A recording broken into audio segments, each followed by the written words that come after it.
Hello, bubble car fans in cartoon form. So here's my second FrontiArt made Rollis vehicle. This one's called Janus because there was something called the Zundapp Janus made in the 50s.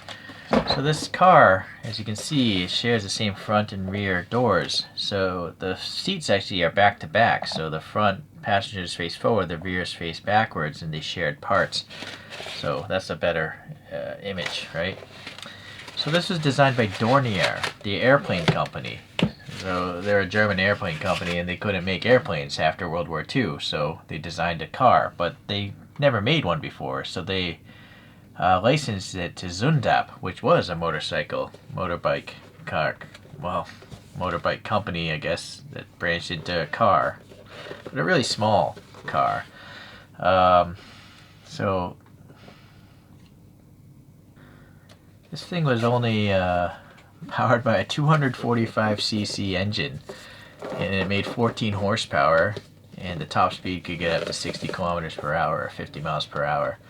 It was actually somewhat comfortable, but I guess it was really expensive for its time, and it wasn't too successful. Maybe around 7,000, under 7,000 were made. Okay, so Rollis is the line of products, and gust&gale is the design firm. They design real products like phones and appliances and stuff like that. And then FrontiArt makes high-end models, like realistic models, and apparently they dabbled in this cartoonish stuff. I don't know what Ecosphere is. Okay, so there's some tape. And I've noticed it's on the last one. This is where it must come off the mold, and they just sand it down kind of roughly. I don't think it's the intention to have these opened, but for the review, I think it makes sense. And I can always just add more tape later on. So the bottom of this actually is a plastic piece. And it's got this like felt on it so it doesn't scratch up your table. Okay. I guess that's can't ask for a bigger or smaller display box, right? That's filling it up nicely. This list is 124 scale.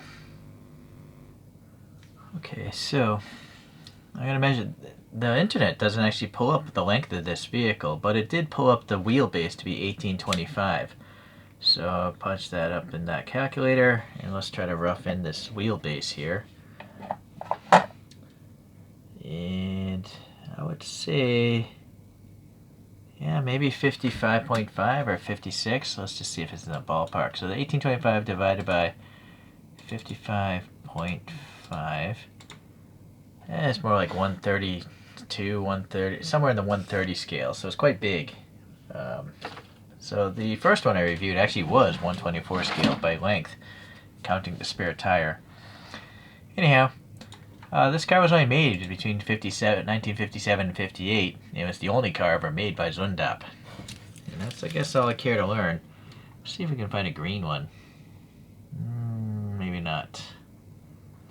There it is in comparison to a Rolls-Royce Silver Cloud model. So it's actually not that small. I mean, I guess if it holds 4 people.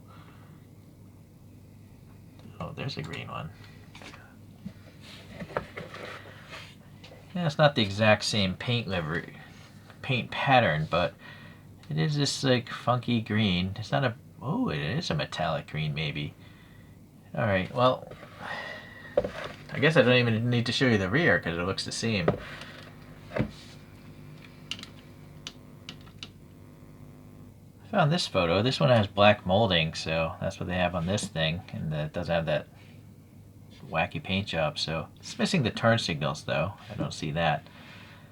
Anyhow, and obviously it's totally missing the side windows. Let's take a closer look at this. Let me readjust the angle here. Guess we'll start on the front. So I guess this character is called Janus. Or Janus, I'm not sure how to pronounce it. Sorry, it's so shiny that I can't get the LED reflection out of there. But you gotta see the face. It's like a gray face. I'm not sure why. It looks kind of like reminds me of like, what was that? Tim Burton, Jack Skellington kind of thing. One of those characters, like a zombie or a dead person. The eyes are also disturbing. They're yellow and he's got this funky mustache with the rolled up ends, the, the sharp tipped mustache ends. Boy, I wish I could. How can I show you this thing? There we go. So the reflection is way up here. So yeah, look at this face. It's got yellow teeth and a black background of a mouth.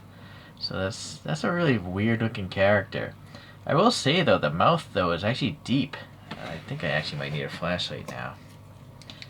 Maybe that'll overpower something, but you see, there's like depth to the lips. Like the teeth are set inside that face, which is kind of interesting.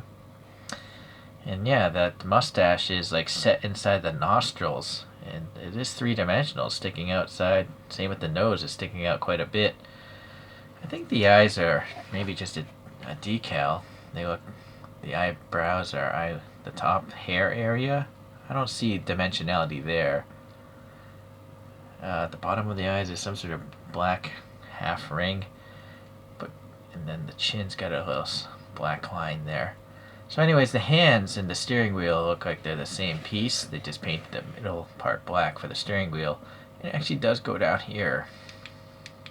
Yeah, so, and above this person's head, yeah, just the cream colored roof. I don't think these things come apart. It would have been interesting if they did. No, that thing I'm pretty sure is glued together. It's plastic. Yeah, it's very thick though. Yeah, okay. So we have this Rollis brand here, and that's a three-dimensional like metal foil sticker or decal or something. It is sticking up a little bit past above that paint. And then you have this cool looking retro door handle. I don't think you want to twist it, it'll break off. And then the headlights are really neat. They're not vertical striations. There's like a concentric pattern going around. It's on the back side. This feels perfectly smooth. So a bunch of dots in a circular pattern. And also you can see the chrome light bucket back there with the light bulb sticking in the middle. So that's cool. And the bezel here is nice chrome plastic as well. That would have been neat if the door opened, but I don't think it does. I think this gap I see here is pretty much, this is all the same piece of plastic. Yeah, it would have been cool, but maybe it would have a big panel gap, right, at this scale. This must be the hinge, I would assume, to open this way. Okay, yeah, it would have been nice to have those turn signals. Some orange things here, but, yeah, well, you know what? I don't see those on this image here. Sorry, I had focus. If this is the front, maybe there are no turn signals. Maybe this is the back, and those are like brake lights. No, that wouldn't. Well, I don't know. Let's take a look. Anyways, we got this chromed plastic bumper here. Sorry, I had focus. And I'm gonna zoom in on the paint here. I think it is metallic. It's just a very, very fine flake metallic. Yeah, it's very nice. Very cool. FrontiArt. They know what they're doing. Underneath, we have just some ribbed tires. The wheel there, you got this inner chrome bezel thing. Some sort of differential looking base or something, and two posts holding this thing up. Okay. And then the base itself has this like carbon fiber, I think it's a texture. I don't think it's a sticker. I see no thickness here, so yeah, I think it's just molded into the plastic. It works for me. It will never unpeel. Okay, so just some plain hubcap wheels there, the little center thing. And I like how the tires are really rounded, like balloons. And then we have some Rollis branding on this side here, same look sticker I guess, or whatever that thing is.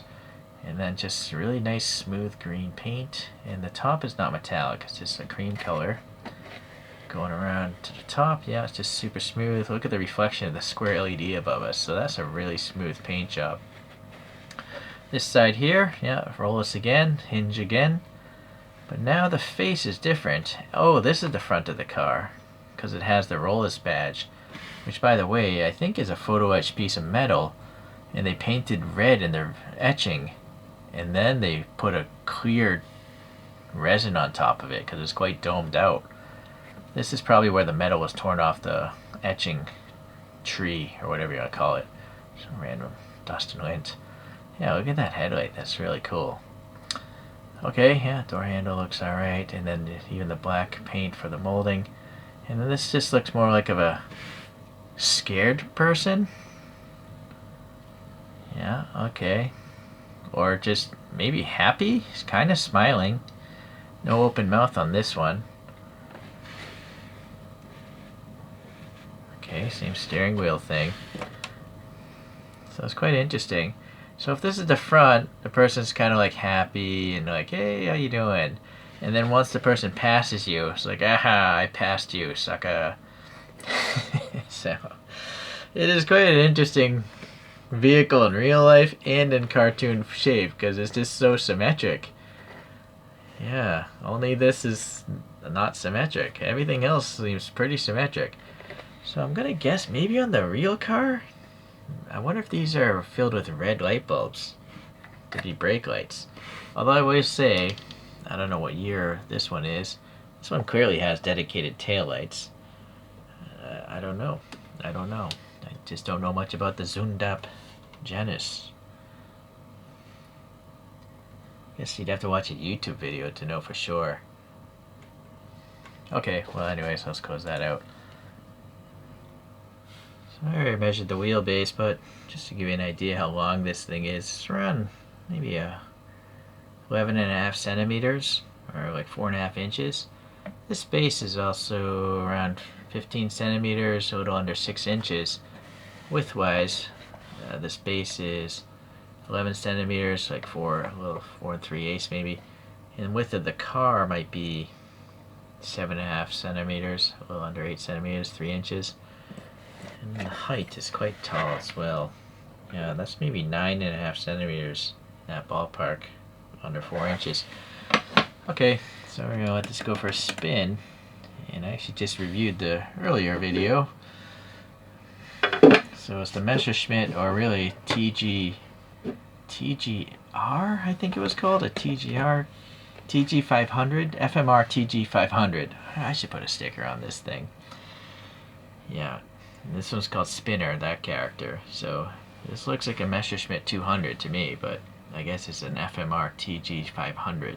This had a half-liter engine, I think, of somewhere in the 500cc range.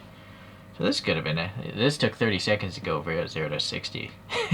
This thing must be really slow if it only has a 250cc engine and 4 people inside of it. Actually, they mentioned on Wikipedia the handling is really bad when you have people in there, because the 2 people in the back would weigh more than the engine itself.